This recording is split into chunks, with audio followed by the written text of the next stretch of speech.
Today, I'm announcing that the environmental, and I don't think it's much of an announcement, it's already broken out pretty much the last 24 hours, but the Environmental Protection Agency is planning to issue an emergency waiver to allow E15 gasoline that uses more ethanol from homegrown crops to be sold across the United States this summer in order to increase fuel supply.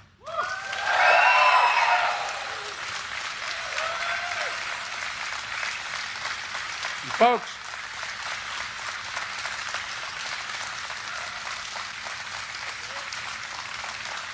I feel like, thank you, I feel like as a minister, and I feel like I'm preaching to the choir here. But here's what it means. E15 is about 10 cents a gallon cheaper than E10. And some gas stations offer an even bigger discount than that. But many of the gas stations that sell it here in Iowa, Illinois, Minnesota, Wisconsin, Pennsylvania are required to stop selling in the summer.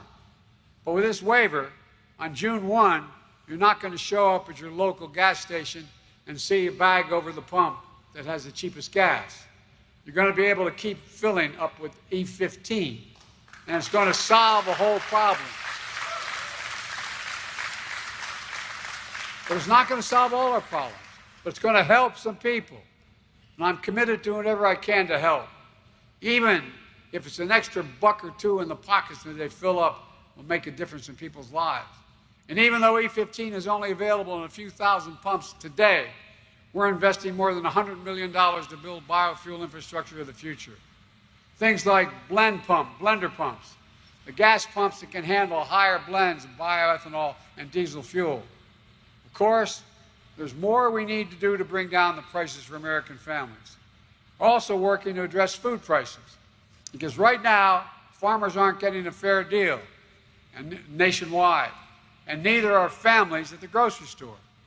Back in July, I signed an executive order to promote competition to help level the playing field for many family farmers and ranchers. Because, as many of you here know better than anyone, that 4 big companies control more than half the market for beef, pork, and poultry, giving ranchers very few choices about who to sell to get their product. These big conglomerates drive down prices they pay farmers, and even as they drive up prices at the grocery store. So we're investing up to $1 billion in the American Rescue Funds for new and expanded meat and poultry processing capacity throughout this country.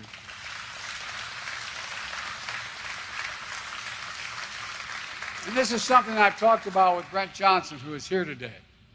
We're going to invest in innovative new products and processors, small businesses, independent businesses, the lifeblood of our economy.